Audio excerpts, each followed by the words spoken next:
avec tous ces vitraux qui nous entourent, qui ont donné son surnom à la chapelle. À l'époque, on l'appelait la chapelle du verre, à cause de ça. Dans ce là est-ce que vous voyez, vous comprenez qu'il y a 4 lancettes, ça s'appelle, divisées en 4. Comment déjà tu as compris qu'il disait quelque chose? Donne un truc. J'ai regardé le deuxième et je regardais le roi. Ouais. Il tend la main qui disait et il disait lui c'était faire quelque chose.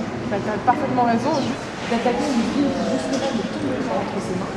Et en fait, un jour, il apprend que le roi de cette contrée, qui s'appelle la Pétulie, est mort. Il se dit, c'est parfait, on envoie des chevaliers. Il va donner un début, les espoirs et la fin.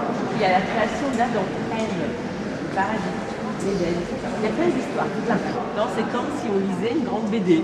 Commencer par la création, avec la première, faire tout le tour du bâtiment, arriver avec la dernière, qui est la rosace, qu'on va voir tout à l'heure, qui est la fin du monde, là-haut. D'accord? La fin du monde, c'est l'Apocalypse. On va voir la rosace. Les formes sont beaucoup plus flamboyantes. Elles bougent beaucoup plus. Il y a des flammes dans la rosace. La pâte de verre chaude, on la souffle dans un tuyau métallique. Et ensuite, on obtient un ballon qui est transparent. Le verre devient transparent. On peut couper ce ballon. Est-ce que vous voyez qu'il y a des barres métalliques? On va glisser les panneaux à l'intérieur. Ensuite, les armes vont obtenir des couleurs pâles, pastel, jaune clair, vert clair. On le voit à l'œil. On peut dater. Là, c'est des vitraux 13e. Et là, vous avez la rosace qui a été reconstruite au 14e.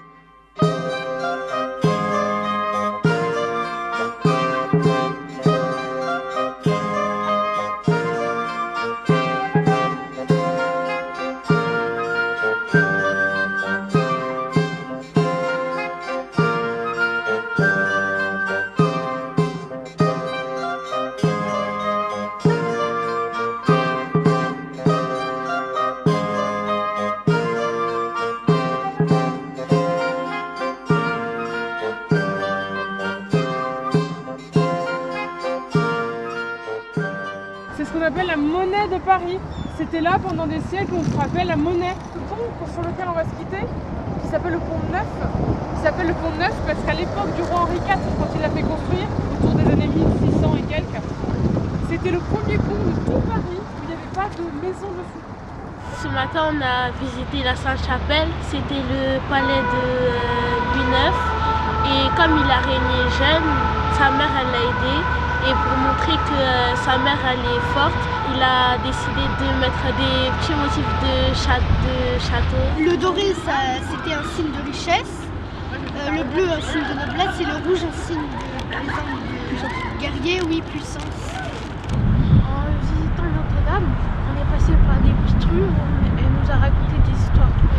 Paris Haussmann, il a tout détruit et il a construit des bâtiments haussmanniens. Aujourd'hui, nous sommes allés à une chapelle. Nous avons vu plein de vitraux qui racontent des histoires et nous avons vu comment ils faisaient les couleurs à l'époque. Ensuite, nous sommes partis visiter Notre-Dame. En tout ça, je me suis bien amusée. Après, on a pique-niqué dehors et on a fait une photo groupée. Je suis trop contente d'être venue à cette sortie.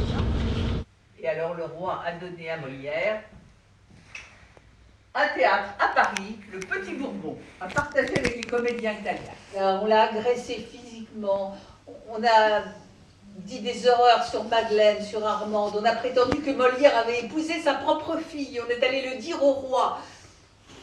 Son ami Boileau lui dit, mais enfin Molière, vous êtes riche, vous êtes célèbre, à quoi bon continuer à jouer la comédie? Mais arrêtez ce métier de comédien qui vous épuise et demeurez écrivain. Ce que j'avais aimé, c'est qu'à elle seule, on comprenait mieux la pièce qu'à plusieurs personnes. Elle racontait bien. Elle enchaînait les scènes toute seule. Et j'ai aussi beaucoup aimé le passage où il grandissait, où il devenait comédien. À la base, j'étais pas destinée à faire du théâtre. C'est lui qui a choisi. Oui, il voulait devenir comédien, mais pas tapissier. Après, sinon, c'était bien joué. C'était intéressant parce que je suis jamais partie à la Sainte-Chapelle, j'avais parti voir la Notre-Dame. Et pour moi, c'était le plus intéressant parce que je commençais à découvrir des choses. Pour comme ça, si je serais plus grande, je pourrais venir